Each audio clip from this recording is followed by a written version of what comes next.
Sejam todos muito bem-vindos a mais uma live. Que saudade que eu estava semana passada por conta de falta de voz, acredita? Não consegui realizar a sessão desta live que será com o Tácito, um profissional extremamente capacitado, certamente uma das pessoas mais capacitadas que eu conheço, e teremos a honra de discutir um tema que é de curiosidade de muitos sobre fitoterapia. Vamos abordar sobre fitoterápicos voltados ao grande mestre Tácito. Fitoterápicos voltados para a hipertrofia e para o emagrecimento, um tema que certamente bastante gente tem curiosidade de saber e com certeza iremos. Já vou compartilhar a tela com o professor Tácito. Se preparem que vem muito conhecimento por aí.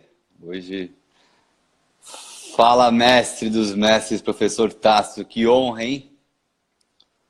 Saudações, satisfação. Tá me ouvindo bem? Tô ouvindo bem você. Cara, que maravilha. Bom, assim, para quem não tem noção, na minha visão, dos profissionais mais capacitados que eu conheço, então é uma honra poder dividir conhecimentos com você, ainda mais de um tema que tenho certeza que muita gente tem curiosidade e saber mais dos seus conhecimentos voltados à fitoterapia, para hipertrofia e emagrecimento vai ser um grande prazer. Bom, eu confesso que eu fiquei até um pouco surpreso com o tema, né? Porque eu não me considero expert em fitoterapia. Certo. Agora, os colegas aí, eles devem saber que eu praticamente sou quase seu colega, né? Segunda-feira agora termina o meu último estágio, né, em Wuhan, e praticamente encerro o curso de nutrição depois de 10 anos por me formar em nutrição. Quantos Embora eu anos já de estudo? produza. Eu produzo conhecimento nessa área já tem quase 30 anos, né? É um absurdo. Sensacional. Muito Mas bom. aí eu resolvi fazer o curso, né? Fazer a faculdade de nutrição, porque sempre ficava aquele nariz assim meio, né? Principalmente os nutricionistas, mas o cara é profissional de educação física e se mete na nossa área e tal, né?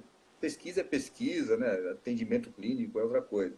Mas eu resolvi Perfeito. fazer a faculdade para ter o CRN na mão e poder ficar tranquilo, né? Ninguém poder falar nada. Sem dúvidas. Tenho certeza que seria realmente só para isso, porque conhecimento pela pesquisa, pela vivência, inclusive, só não tinha realmente essa condição por conselho de exercer a profissão, né? Aí, agora tiro isso da Provavelmente, né? frente. Está dentro dos meus planos atender na clínica. Caramba, vem atender aqui no meu consultório. Pensa nisso. O gozado é que as pessoas invertem, né? O pessoal começa na clínica, depois procura o mundo acadêmico para se instruir, para melhorar o conhecimento. Eu estou fazendo ao contrário, né? Eu venho do mundo acadêmico, da pesquisa, e aí vou passar a atender na clínica. Porque, na verdade, eu tenho mais 10 anos de UFPR. Em 10 anos eles me aposentam, né? Que maravilha. Não, sorte de quem tiver a oportunidade. Eu quero me consultar com você. Nem que você não atenda aqui.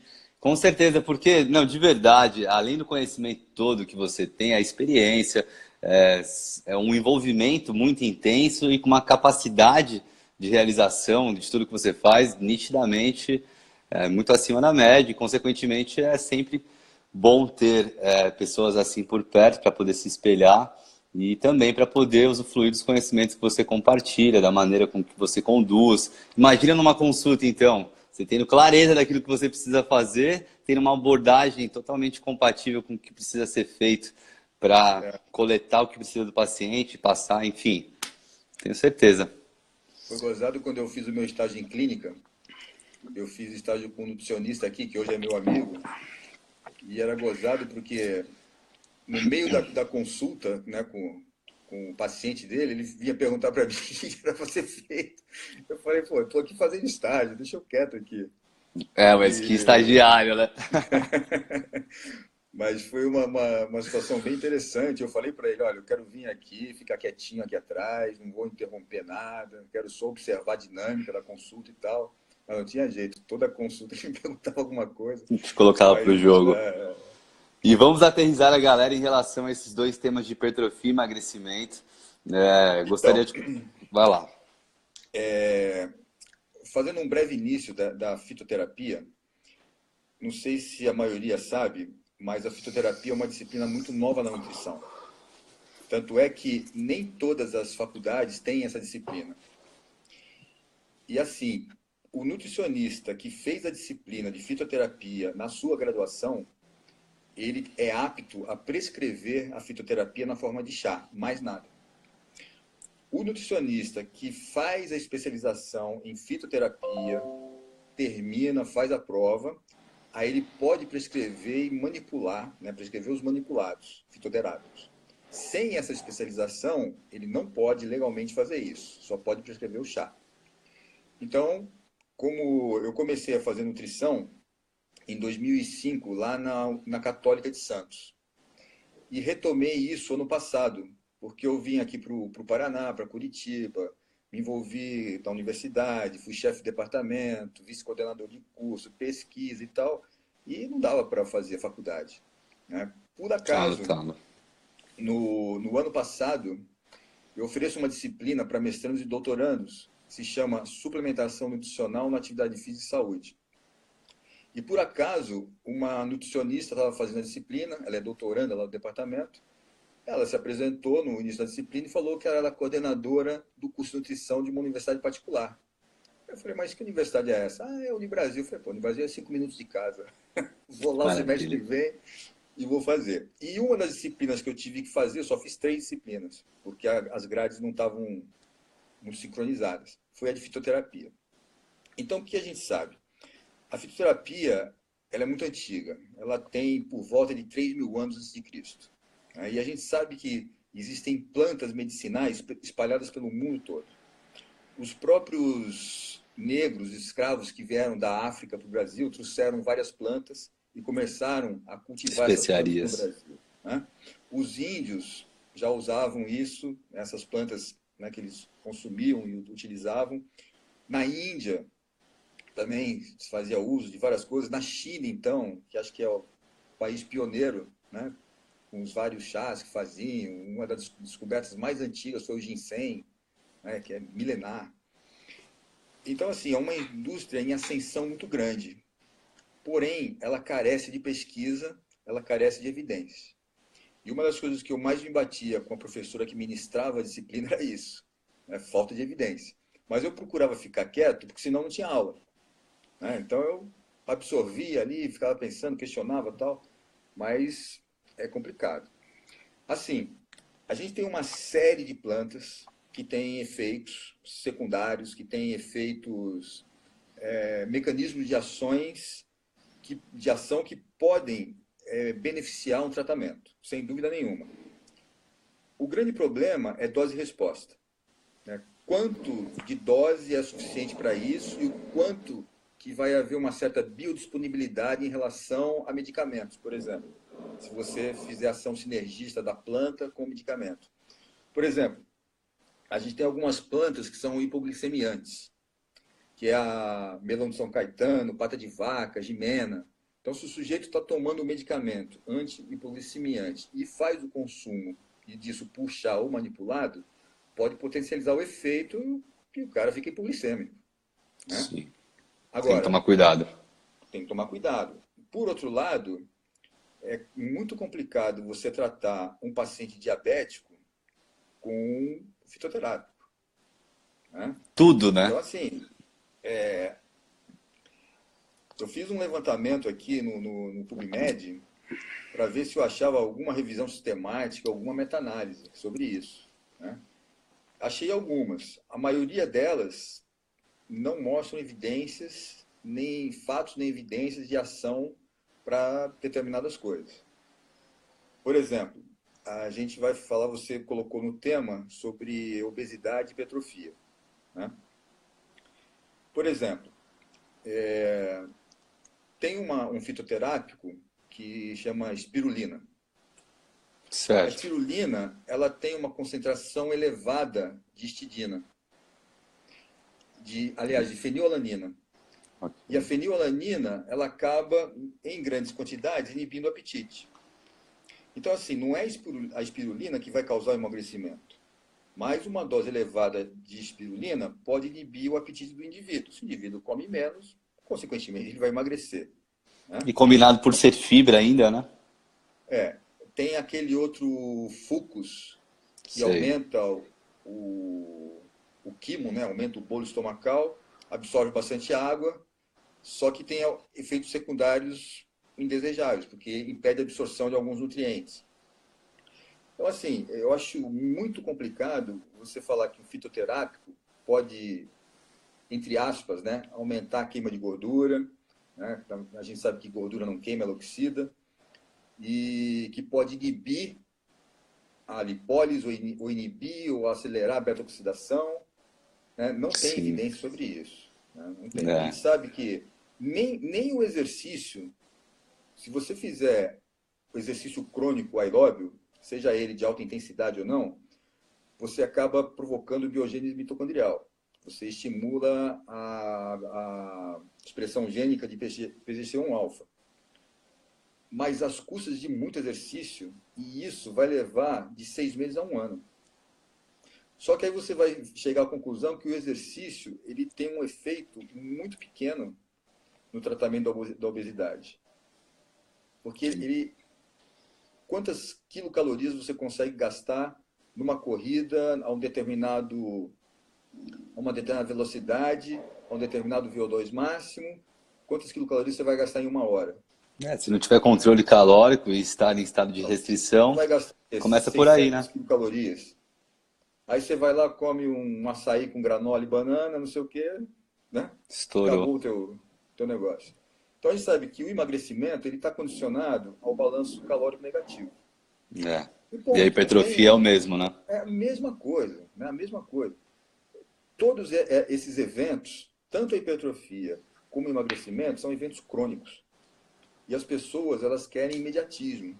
Então agora, por exemplo, hoje está começando a primavera.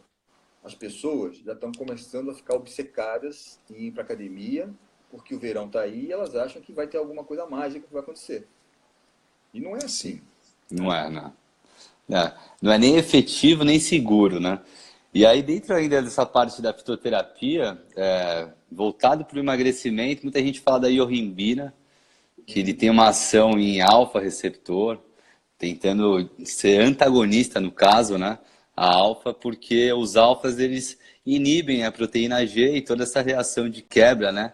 De degradação, de oxidação de gordura. Na verdade, acho que é a lipólise ainda, né? Não chega a ter Uhum. ainda a condição de oxidação. E você tem alguma informação correlacionada à iorrimbina? O que você encontra de Não, evidências científicas? não tem evidência. Não que suporte a utilização, né? Não tem Na nada. verdade, o processo ele é puramente bioquímico, né? Quanto mais acil eu incorporar dentro da mitocôndria, mais acetil-CoA eu vou formar. E Boa. quanto mais acetil-CoA eu formar oriundo da gordura, maior vai ser a produção de ATP, maior vai ser a oxidação. Daí Então, que assim, vem a o que que eu vou fazer? carnitina, né? Pois é, aí tem um outro erro. Porque, por exemplo, se a gente vai entender a bioquímica disso, você vê, o acil, ele tem um problema muito sério para entrar na membrana. Porque quando o dito ácido graxo, né, que eu não gosto desse nome, né, ácido graxo livre, para ele ir para a mitocôndria, primeiro ele tem que ser desesterificado. Então, quando ele é desesterificado, você tem a parte glicerol, esse glicerol vai para o fígado. No fígado, ele vai ser fosforilado e vai virar gliceraldeído 3-fosfato, que vai acabar formando piruvato. Então, teve o seu destino. Sobrou o acil. O acil, eles chamam de é o ácido graxo livre. Não está livre, porque ele vai ser englobado pela albumina. A albumina vai carrear ele pelo sangue. Só que a albumina, por ser uma proteína muito grande, ela não vai entrar na membrana mitocondrial. Então, o que acontece? A albumina desprende o acil, libera triptofano, e vem aquele complexo CPT1, né, que é a carnitina palmitoiltransferase 1, pega esse acil e leva para a região intramembrana. Vem a carnitina palmitoiltransferase 2, pega da intramembrana, leva para a matriz. Quando chegar na matriz, é convertida em acetil-CoA. O acetil-CoA, por sua vez, vai esperar o seu parceiro, que é o oxalacetato. E, teoricamente, deveria vir do carboidrato, do piruvato. Aí as pessoas fazem o jejum. né? O jejum intermitente, eu costumo dizer assim, o bom é o permanente. Que aí você faz e vai pro saco, morre logo. Fala mais, fala mais. Né? Se você não tem, se você zera o carboidrato ou diminui o carboidrato, você compromete o andamento do ciclo. Lógico que não vai parar o ciclo. Mas aí eu vou ter que produzir mais malato para produzir oxalacetato e vou ter que degradar tecido, tanto esquelético como visceral, para poder colocar aminoácido, o pool de aminoácidos aumentar no plasma. Quando ele aumenta no plasma, exclusivamente dois, que é asparagina e aspartato, asparagina transaminada em aspartato, aspartato transaminado em oxalacetato. O oxalacetato encontra o acetil-CoA, produz citrato numa reação irreversível e rodou o ciclo. E a coisa vai Maravilha. acontecendo. A coisa vai acontecendo. Agora, quem é o maior fornecedor de acetil-CoA que nós temos? Logicamente que são os ácidos graxos, os lipídios. Quem é É o pela maior fornecedor densidade. de oxalacetato, né? Carboidrato. Preferencial? É o carboidrato. Então você vai no livro do Marcado, na página 314, e você vai achar aquela frase: as gorduras queimam numa chama de carboidrato. Aí você vai para a página do Power, na página 178, e está escrito assim: as gorduras queimam numa chama de aminoácidos. Quem tem que estar certo? Os dois estão certos. O Porque as problema é duas que, reações acontecem. se você cortar o carboidrato ou se você aumentar o período de jejum, são os coitados dos aminoácidos que vão se encarregar disso. É, eles vão Então, assim, acabar. não existe fitoterápico nenhum que acelere esse processo. Não tem como eu aumentar, enviar mais acil para a mitocôndria para formar acetil-CoA e oxidar mais lipídio. Porque depende dos transportadores, né? Não da capacidade até de formação, né? Mas o transporte ele tem uma condição limite e, consequentemente, não adianta você querer colocar mais gente dentro E de uma o, sala que cabe um limite, né? e o que eu estava falando e acabei não falando, o problema da carnitina.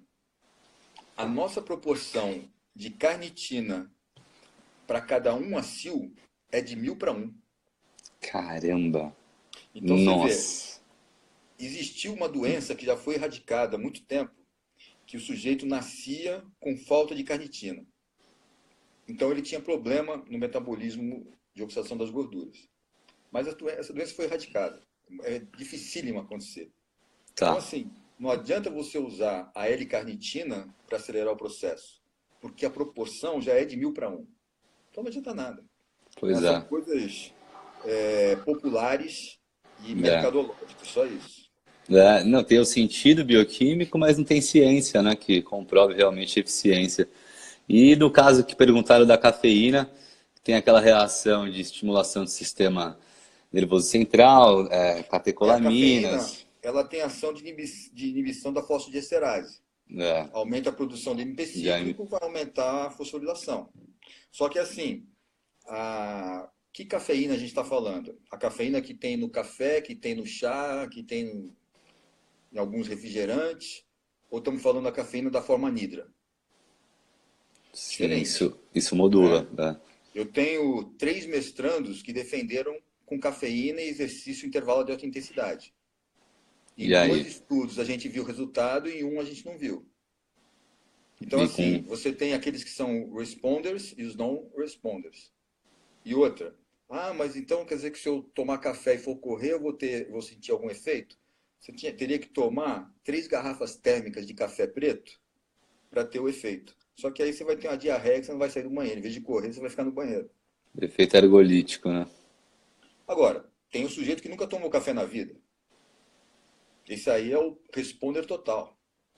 De repente, se ele tomar um copo de café, ele vai ficar um pouquinho, né, ligado, não consegue dormir e tal.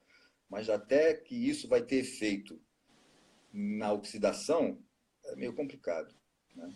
E A aí, gente sabe que a cafeína é um recurso ergogênico bem antigo. Já foi proibido, né? Hoje é monitorado.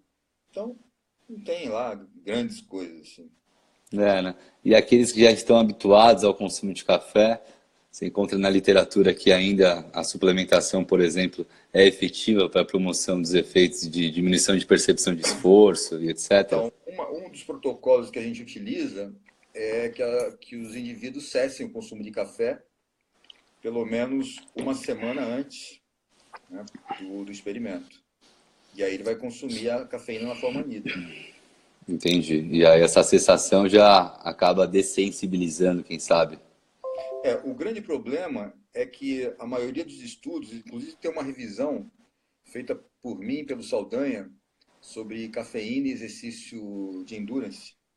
Acho que é uma revisão, não lembro que periódico que é, mas está em português. E a maior parte dos experimentos com cafeína mostraram que ela funciona assim, tem um efeito ergogênico em atleta, mas não em pessoas normais. Entendi. E doses maiores, por exemplo, de 9 Miligramas por quilograma. miligramas, não tem efeito nenhum. E 6 já apresenta efeito. É mesmo, doses maiores não Não. apresentam, uma dose adequada menor Então, traz respostas isso a gente expressivas. chama de efeito hormético, né? Hormese, ou seja, dose e resposta. Qual é o mínimo possível para você ter uma resposta? E o máximo pode ser que não aconteça nada. E o mínimo está no 3 ainda. O mínimo no 3. Mas a maior parte dos experimentos apontam 6 miligramas. Mas Que legal. lembrando que isso na forma nidra, né? Não E não. café puro, tá? E aí acaba sendo até fitocomplexo, tem substâncias que acabam tendo ou sinergismo ou antagonismo, né? E até aproveitando do chá verde, por exemplo, que é um também citado em relação a esse ambiente de emagrecimento, mexe com a catecol metiltransferase, Uhum. tentando aumentar o processo de Então, você sabe lipólise. que interessante? Quando eu estava no meu pós-doc lá nos Estados Unidos, uma grande amiga minha, nutricionista, que é lá de Santa Catarina, ela defendeu o doutorado dela e eu fui banca do doutorado dela. E o tema dela foi o uso do chá verde na inibição do estado inflamatório pós-treinamento de força. E ela viu que até houve uma certa inibição e tal. O problema é que no final eu contestei, falei, olha, mas você está querendo dar um tiro no pé, né? Porque se você quer inibir a inflamação, se você está buscando a hipertrofia, você tem que aumentar a inflamação, né? Não inibir isso. Pois Mas, é, né? né? E será que chegaria a comprometer, dentro do nível que foi utilizado de chá verde, nesse sentido, né, de diminuir as respostas de adaptações pela inflamação? Acho difícil. Não é tão Difícil, efetivo a esse ponto. Antes de continuar, eu já dei uma tremilicada aqui numa palavra que você falou que eu fico maluco. Não existe adaptação. Ah, sei, vai. Adaptação é um fenômeno biológico de mutação em milhares de anos. O que nós temos é ajuste. É. Porque se você cessar o estímulo, vai voltar ao Ai, que era. Então, se você fala adaptação, no conceito biológico da palavra, isso é reversível. É igual a história, por exemplo. Hoje, a vida que impera no planeta ela é totalmente aeróbia. Mas há 1 trilhão de anos era anaeróbia. Por quê? Porque o oxigênio não existia ainda. Então, quando passou a existir 1% de oxigênio, as bactérias começaram a se juntar e viver em simbiose e começar a ter a expansão geométrica. Quando houve 1%. Depois de um certo período, né, o oxigênio ele foi para 35%. A vida anaeróbia simplesmente deixou de existir. Aí o meio continuou mudando, a evolução continuou, o planeta foi mudando, os gases foram mudando, até chegar no que é hoje, que são 21%. Não vai parar de mudar, vai continuar. Só que aquelas bactérias lá atrás, que fizeram isso, toda essa simbiose, hoje elas são conhecidas como mitocôndrias. caramba, que história legal, hein? Não Isso é sabia disso adaptação. tudo. Você vê. Então foi um erro de colocação, mas tem total clareza no que foi dito. Tem razão, exatamente. É um outro contexto, né? Tem que tomar cuidado com as palavras, porque senão você acaba não conseguindo se expressar da maneira que deveria. Então é ajustes, né? Porque eles são temporários de acordo com o estímulo que você Exatamente. gera. E o ser humano, ele que viva 100 anos, ele não tem tempo suficiente para se adaptar. Ele se ajusta. É verdade. Qualquer momento que você interferir em qualquer estímulo, seja qualquer um, você regride ao que era. E às E vezes, por feedback negativo, você regride a níveis inferiores ao de partida. eu vejo alguns dados em relação ao destreinamento e o impacto, por exemplo, nos adipócitos, onde, Uhum. né, pelo menos o que eu vi de referência onde o adipócito ele fica com uma capacidade diária celular superior a um indivíduo sedentário, depois, se eu não me engano, de 4 semanas de treinamento. Então, vou te contar outra história. Tem um grande bioquímico que nos deixou faz um tempo já, não tanto tempo assim, chamado John Holose. O Lancha fez o pós-doutorado dele na UASU com o John Holose. John Holose era um gênio, né? Eu fiz até um post, faz acho que um mês, 2, estava eu, o Lancha e a Lu assistindo um seminário de uma tarde inteira lá no American College, que eles reuniram todos os orientandos do John Holose e cada um deles apresentou uma parte do trabalho que fez com ele. Foi uma tarde maravilhosa, né? E o John Holose, ele mostrou uma evidência de um sujeito deixando de fazer exercício durante uma semana. Mas isso alterou glicemia, alterou oxidação lipídica, alterou tudo. Uma semana sem exercício. Então, na verdade, assim, você pode parar de fazer tudo, mas não pode parar de fazer exercício. Impressionante, né? Eu fico desacreditado, assim, né? No sentido de impressionado mesmo. Com tamanha são essas respostas adaptativas, dependendo do estímulo que você gera. Não, adaptativa não, ajuste. Ajuste, meu Deus, é o cansaço do final de dia. Não vou esquecer mais disso. Ajuste. Muito bom. Mas incrível, né? Vai lá. E esse John Holose, ele foi um dos pioneiros a estudar o mecanismo dos carboidratos. E aí, então, o que ele trouxe desde lá? Principalmente é a normalização da glicemia pelo exercício. Porque uma sessão de exercício intenso coloca você com a glicemia normalizada no mínimo por 12 horas. Olha só. Daí, o grande lance do diabético tipo 2, não poder parar de fazer exercício. Principalmente o exercício de força. Que a captação fica muito mais facilitada, né? De glicose. Mas por que facilita? Porque o exercício, quando ele se torna crônico, ele aumenta a quantidade de proteínas transportadoras. Quer dizer, não só o GLUT4, mas também o GLUT11, que é uma isoforma que existe no sarcoplasma. Então, aumenta a quantidade desses glúteos, eles se translocam para a membrana com mais eficiência e fazem a captação mais efetiva. E aí, o processo, né, vai melhorar. Aproveitando e falando da glicose, falando de glicogênio, só saindo um pouquinho da fitoterapia, porque eu acho relevante citar que o carboidrato em relação à performance, provavelmente ele é eficiente em qualquer tipo de modalidade, né? E também tem um efeito anticatabólico, vamos colocar aí em pauta os glicocorticoides, mineralocorticoides, né? Principalmente com esse efeito de redução até de 3-metilhistidina, que é um marcador, né? Entre outros. E o carboidrato hoje ele é muito diminuído quando o objetivo é emagrecimento, mas será que realmente esse é o macronutriente que deve ser assim tão mais reduzido? Será que faz a diferença você se privar tanto? Fala um pouco mais, por favor. Não, de jeito nenhum. Aliás, você colocou agora uma informação bem legal sobre a 3-metilhistidina, né? A 3-metilhistidina é um marcador urinário de degradação proteica.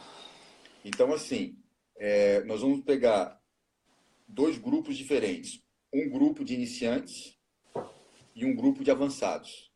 E vamos fazer os dois fazendo treinamento de força durante 16 semanas. O que você vai ver no final dessas 16 semanas? A quantidade de 3-metilhistidina nos iniciantes vai ser assustadoramente alta. Nos avançados, vai ser reduzida. Coisa de 50%. Nossa, absurdo. Porque quanto mais o músculo vai se ajustando ao estresse, menor vai sendo essa degradação e menor vai sendo essa concentração. E aí, consequentemente, uma ingestão menor de proteína faria sentido, sendo já tão suficiente quanto? Então, depende, né? Isso é meio complicado. Porque se a gente está falando de um sujeito que está hipertrofiando ao longo de 10, 15 anos, ele vai estar com uma condição de massa magra muito maior. Então, você vai colocar aí nesse sujeito 120, 140 quilos. Você pega um bodybuilder desse, com 3% de gordura. Então, assim, proporcionalmente, mas não relativamente, eu posso falar assim, que a ingestão de proteína dele é menor que aquele que é o sedentário. É que nem se você fizer a proporção, quanto que um adulto ingere de proteína e quanto que um recém-nascido precisa ingerir de proteína. Um Bastante diferente. recém-nascido, ele chega a ingerir 20 gramas de proteína por quilo de peso corporal. Só que quanto que ele Nossa. pesa? 3 quilos. Sim. Né? Então, são dados absolutos e dados relativos.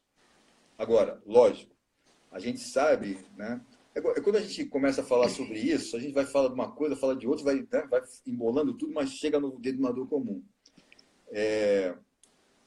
Você tem um limite para ingerir proteína, porque você só usa 10% do que você ingerir.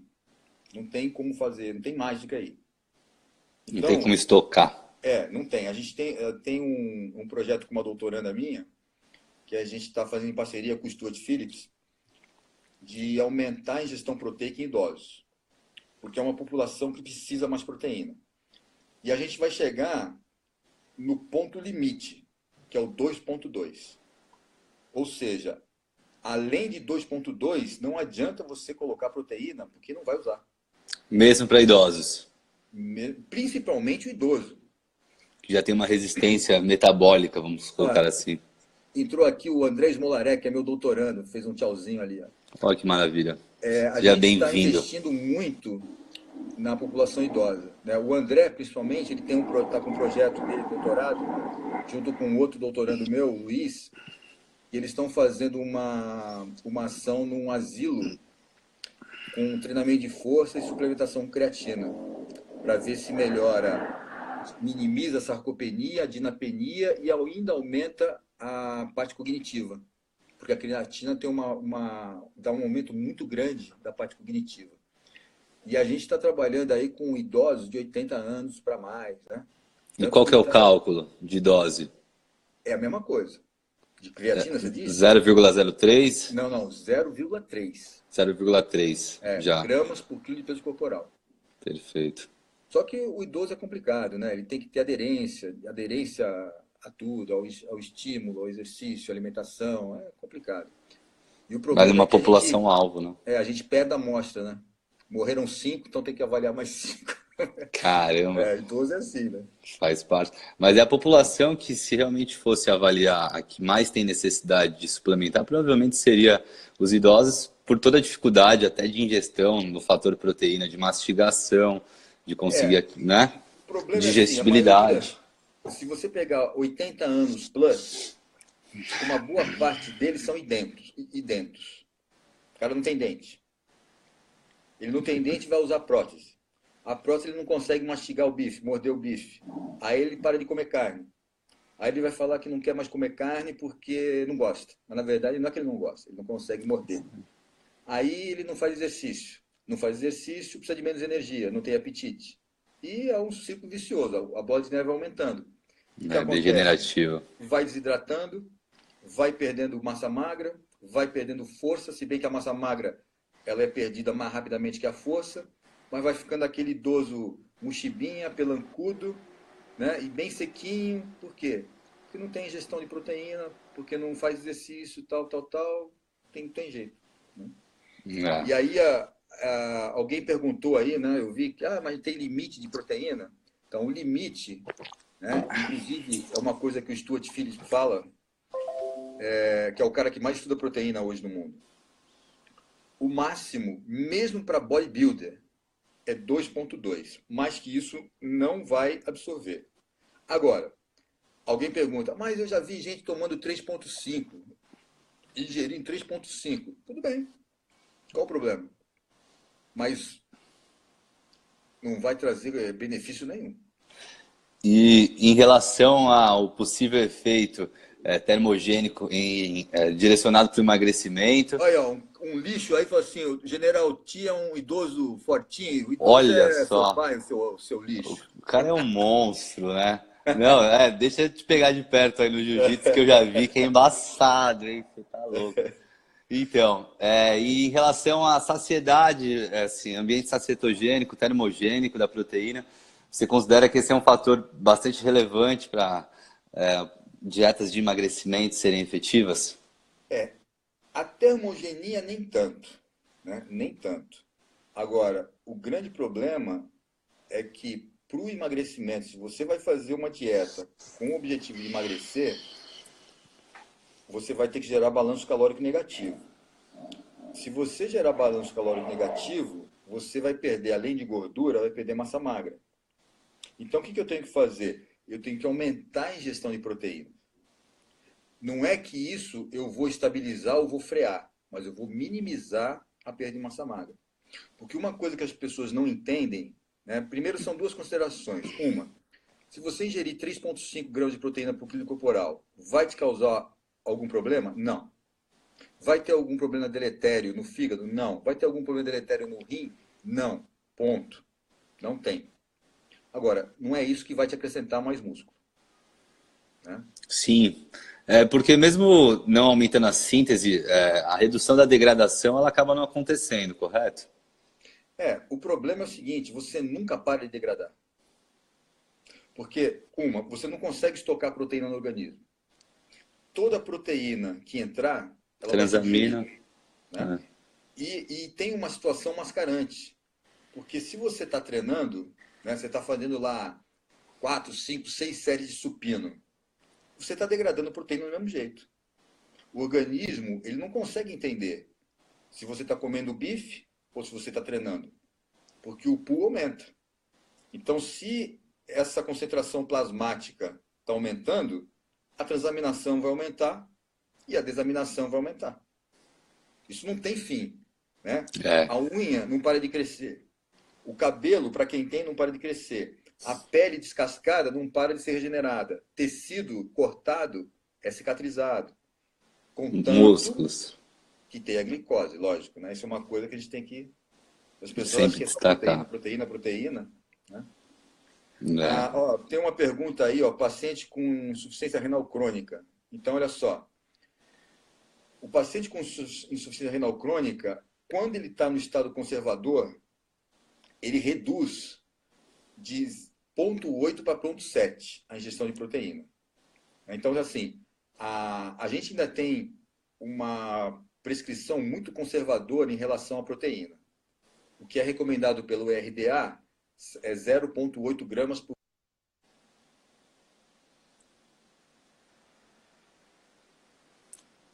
conservador, né? vai lá. Quando o sujeito está no estado conservatório, cai para 0,7. Quando o cara começa a fazer diálise, o que aconteceu? O glomérulo desgastou. Então você começa a perder proteína compacta. Não é aminoácido, é proteína. O que você vai ter que fazer? Aumentar a ingestão para 1,5. Aí a pergunta, o cara com o doente renal crônico, ele vai hipertrofiar? Lógico que não. Não tem como, né? Aliás, o O doente renal estado crônico que está em diálise, ele não sabe qual vai ser o levanta. fim dele. Não tem jeito. Ele não está em condição alguma, né, de ter algum benefício em relação à hipertrofia, pelo contrário, né, está lutando para ter uma condição de sobrevida. E a parte de fitoterapia para hipertrofia também não tem nenhum que nas Não. evidências científicas mostram relevância, né? O mais antigo é o Tribulus terrestre, né? Saiu uma meta-análise recente aí, falando assim, olha, me desculpem, Mais mas uma vez, não tem falhou. como, né? Não tem evidência. Eu não sei se eu comentei com você, semana passada a gente fez um seminário internacional Comentou. lá na Appalachian State University. Só Então tudo foram isso. 3 pesquisadores, né? Eu, o Dr. Kevin Zweslus e o McNaught, que é o da nutrição esportiva, que eu trabalhava com ele lá. E o Kevin, ele apresentou um, um projeto dele lá com um fitoesteroide, que é a turca... Turquesterona, a juga turca turquestânica. turquestânica, isso aí. Que é uma Aham. planta que só é encontrada na Sibéria. Aí ele foi lá, pegou, não sei o quê, disse que viu alguma coisa, ele viu que a cateína mTOR estava sendo estimulada pelo esse fitosteroide em ratos. Falei, beleza. quanto dessa planta você precisa para atender a demanda do rato? Ele falou assim, muita planta. Eu falei, beleza. E com humanos? Com humano não tem experimento. Eu falei, e você pretende continuar o experimento? Ele falou assim, depende do grant, né, da bolsa que o governo dá. Eu falei, porque então você vai ter que importar containers da planta, lá da Sibéria, para tentar fazer isso.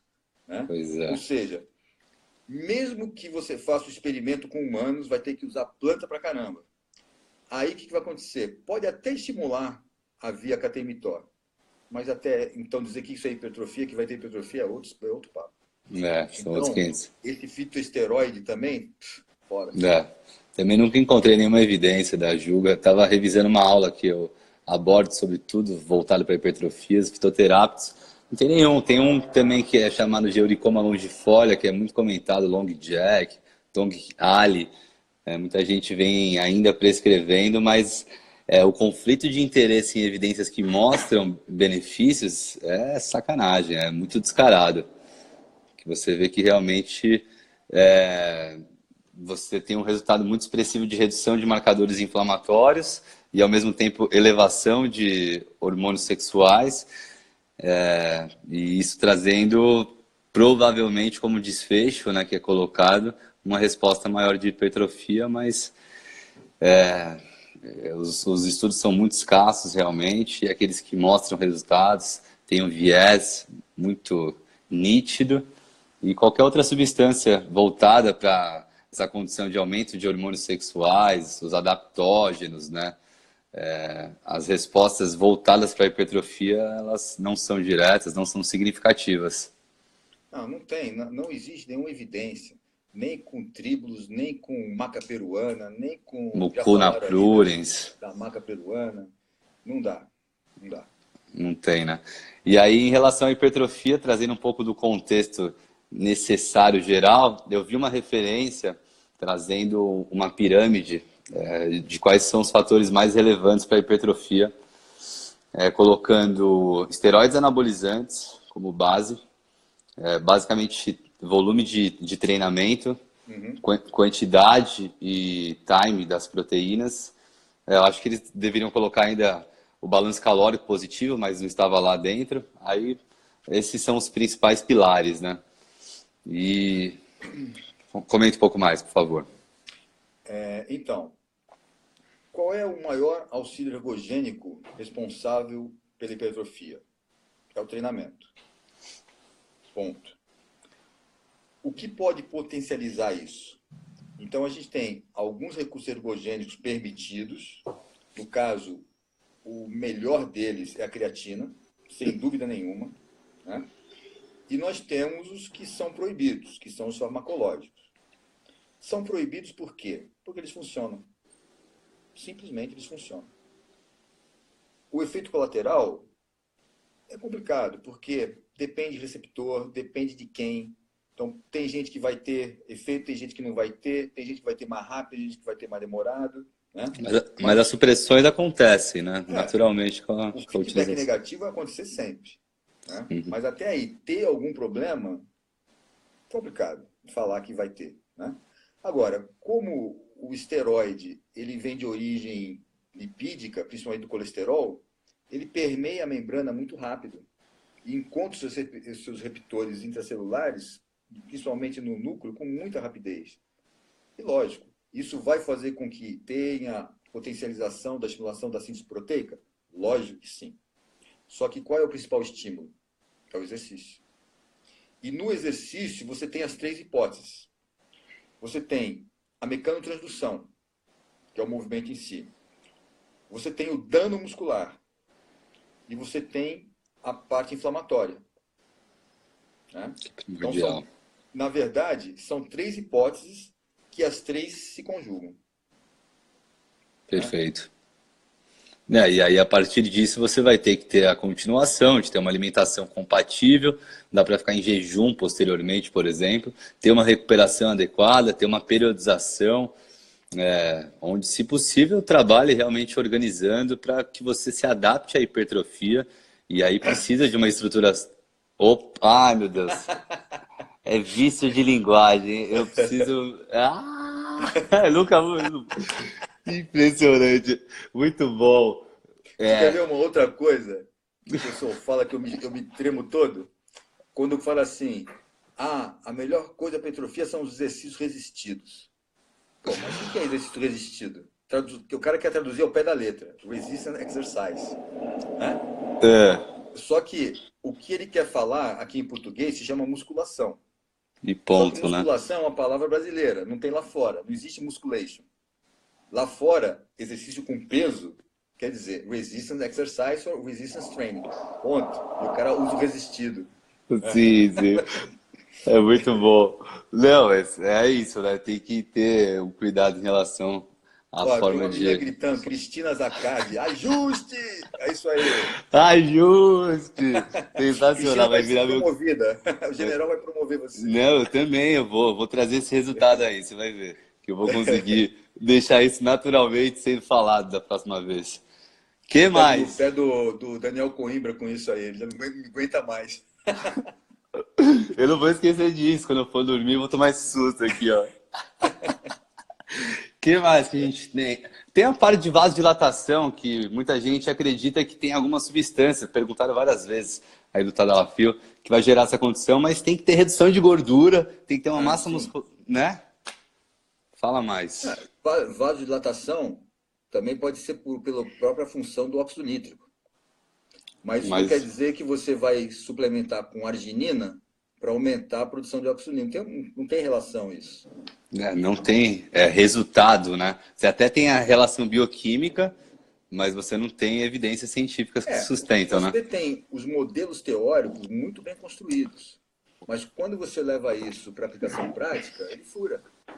Que nem um dos modelos teóricos melhores teve uma construção fantástica foi da suplementação com BCA, que foi feita pelo Eric Nusholm. Hum. Só que o modelo estava certo. Só que quando se aplicou isso no exercício, não funcionou. Que não tinha nada a ver com hipertrofia, era a relação fadiga central, né? Até hoje se discute se existe mesmo a fadiga central. Essas hipóteses, né? E Aliás, que aí... isso foi a live que eu fiz com o Thiago. Que eu É falei da mesmo? história. Que legal. Tem essa hipótese, BCA tanto para competir com triptofano na barreira hematoencefálica e tal, É. mas Mas você vê, a construção da teoria ela foi correta. Porque durante o exercício, na verdade, eu aumento a concentração de triptofano. Porque lembra que eu te falei a história do acil entrando na mitocôndria? e libera o Quando triptofano. a albumina libera ele, solta o triptofano. E no exercício de endurance, você vai precisar de mais lipídio. Então, quanto mais oxidação, mais triptofano vai aumentar. Só que aí o problema Sensacional. é que a fadiga central não está relacionada com serotonina. Então, tem nada a ver triptofano. E ainda nessa parte da vasodilatação, por exemplo, a gente encontra mais um benefício gastrointestinal, pós-esforço físico, quando suplementado previamente, né? Naquela hipoperfusão esplânica. E não no sentido periférico, estético, né? Então isso tem que ficar muito claro. Muita gente acredita que ao tomar e ter uma produção, seja lá do que possa proporcionar aumento do óxido nítrico, que é muito pulsátil também, vai ter ali as veias aparentes e vai se sentir mais definido por isso. E o problema é que o óxido nítrico ele tem uma meia-vida muito rápida, né? 6 segundos. Né? Então não tem Aí os como... caras querem suplementar com óxido nítrico. Até hoje eu não entendi como. Verdade, tem que ser uma bomba de Aliás, infusão constante. eu tenho uma hipótese. Vai lá. Infusão retal. Eita, nós, hein? Nossa! Aí vai ter o pump mesmo. Aí dá um gás, hein? Literalmente. Você tá maluco, velho. Doideira, mas só assim, né? Não, tem cada coisa que a gente acaba vendo que, infelizmente, a propagação da informação, ela é aquele telefone sem fio, né? Então, da maneira que chega para um, é passado às vezes diferente para outro, porque pouca gente vai até o artigo e realmente se doa ali de algumas horas para você conseguir entender realmente tudo que lá está descrito, né? Organize as ideias e muita gente acaba propagando aquilo que vem ouvindo e as informações Esse problema de são artigo, deformadas. ele é sério. Que tem muito leitor de abstract, né? É. Agora tem pouco leitor de artigo. Pois é. E, aliás, tem uma coisa que eu falo nas minhas aulas, né, principalmente nas aulas de pós-graduação, que eu falo assim, olha, não adianta você ler o último artigo. E também não adianta ler o primeiro, se você não leu o livro texto, que dá a base. Que legal. Então, se você não tem base, não adianta Você querer não sabe de onde discutir. você está Não saindo, né? adianta, né? Os caras se perdem. Eu acho muito legal essa sua visão e você sempre traz mesmo essa parte histórica, toda uma introdução para você se aterrissar, se inserir dentro do tema, e aí você vai evoluindo e é isso, eu acho um diferencial, não é tão comum, né? Principalmente essa nova geração que eu me incluo nessa, de ter essa clareza da parte histórica, né, para você ir conduzindo a informação. Bem legal. Uma coisa que eu falo sempre é assim, quando você quer ler ou estudar sobre determinado assunto, você tem que ter intimidade com quem escreve. Então, assim, se você me perguntar quem escreve sobre proteína, eu vou te dar 10 pesquisadores que escrevem sobre proteína. Quem escreve sobre carboidrato? Vou te dar mais 10 que escrevem sobre carboidrato. Então, se eu quero ler mais coisas de carboidrato, eu já sei quem são os autores. Eu não preciso ficar fazendo aquela busca, eu vou direto lá, porque eu sei que vai ter ou não novidade. Perfeito. Né? Então, para Sensacional. cada assunto, você conhece os caras. Né? Isso faz toda a diferença. Isso é incrível. É, porque você já está filtrado, né? Já está direcionado uma informação que, se alguma coisa de bom ou não tiver dessa substância, você vai conseguir ter uma informação fiel ali. O mais legal ainda é quando esses caras que escrevem são seus amigos. Mas você conquistou tudo isso, né? Então, tá inserido há muito tempo e como eu falei no começo da live, é realmente bastante diferenciado, dá pra perceber, né? Então, consequentemente, todos saem ganhando, né? Aqueles que estão junto contigo, o pessoal que tá te trazendo informação, você que está doando. Sensacional. E a visão de cada caso tem que ser sistêmica, né? Isso dá para também identificar que tem uma visão não só do exercício, não só da nutrição, Ah, mas de conceitos comportamentais, e aí tudo que houver de necessidade é interligado, né? por isso que quando você inicia a sua jornada acadêmica, pelo menos comigo aconteceu, você quer ler tudo.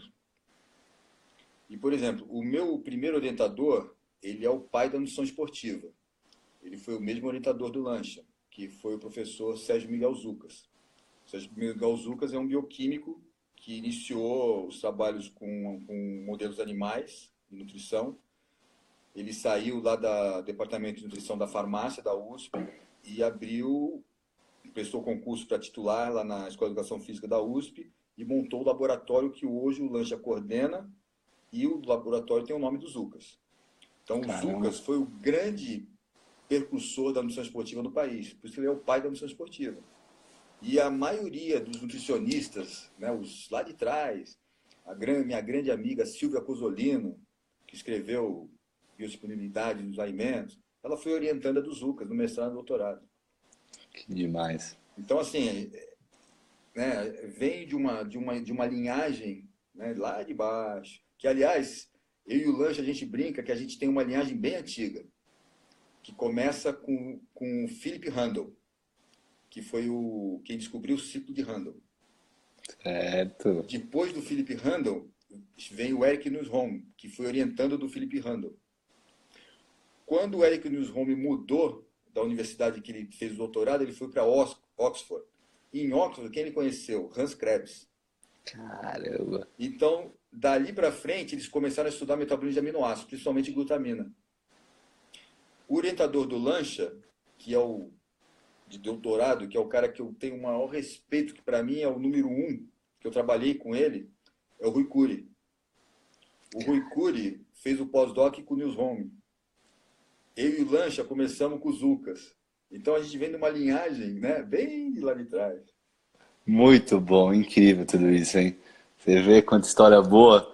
Aí, se pudéssemos, ficaria aqui por horas, muito bom. Mas o tempo está acabando. Queria que você fizesse um resumo sobre o tema que a gente abordou um pouco, a gente foi ampliando, né? Porque não tem como não deixar de falar sobre outras situações correlacionadas ao tema de hipertrofia e emagrecimento. Então, dá o seu desfecho, temos uns 5 minutinhos, fica à vontade. Bom, resumindo, com relação ao uso de fitoterapia, né, de fitoterápicos para emagrecimento e hipertrofia, pode descartar porque não há evidências. Com relação à hipertrofia, nós precisamos ter a ingestão de proteína adequada, a ingestão de carboidrato adequada e o treino com volume e intensidade adequados. E a quantidade calórica? Tem que gerar balanço calórico positivo, não tem jeito. E lembrar o seguinte, todos esses aspectos necessitam de aderência, necessitam de disciplina. E isso tem que ser estímulo crônico. Dieta, né? Que eu não gosto de chamar de dieta, mas o hábito alimentar, o treinamento e a disciplina focando nesse binômio aí. Não tem jeito. E o descanso é um ponto fundamental, inclusive essa modulação do treinamento também. Vejo que faz bastante diferença, porque muita gente acredita que treinar, vamos dizer, da forma mais intensa que ele acredite que esteja treinando e fazendo os exercícios que ele se sente mais à vontade, seria o mais indicado para ele atingir o objetivo de hipertrofia. Mas uma periodização faz muita diferença, né? Faz, lógico. E, por exemplo, eu brinco muito com isso, e tem a General T Rules, né, que eu costumo brincar. Então, quais são as regras do General T? Train like a beast. Treine que nem uma besta. Eat like an animal. Coma que nem um animal. And rest like an angel. Descanse que nem um anjo. Seguindo essas 3 diretrizes, você chega lá. Caramba, ó. Muito bom. Não, excelente. Bom, essa live vai ficar salva para todos que assistiram poderem assistir novamente, compartilhar com outras pessoas. Para mim é um troféu, ó, poder dividir essa live contigo de verdade. Muito obrigado, em nome de todos, por todo o conteúdo compartilhado e que possamos fazer outros eventos como esse, presenciais, sempre um grande prazer. Só uma informação, sábado agora eu vou estar palestrando lá no 23º Congresso Brasileiro de Nutrologia e o meu tema vai ser bicarbonato de sódio. Que demais! E fala também sobre a BTFF, você vai estar presente? BTFF, vou estar lá eu, filhão. E qual que é o tema, já tem? Reparação, regeneração e hipertrofia do músculo esquelético. Ei, sensacional, hein? Tem coisa boa por aí. Não perca, porque eu vou ministrar essa aula a pedido do filhão, porque ele não conseguiu assistir no Arnold Conference. Aí ele falou assim, pai, dá essa aula de novo que eu quero assistir. Então, tudo bem. Só que vai ter já com algumas coisas a mais. Muito bom, estarei lá também assistindo. Sensacional. Então, que tudo corra bem nessa aula desse final de semana. Muito obrigado por disponibilizar do seu tempo, do seu conhecimento. Sempre um grande prazer. Até uma próxima. Então, General T se despede. Dismissed. Satisfação. Boa noite. Valeu. Abraço. Falou.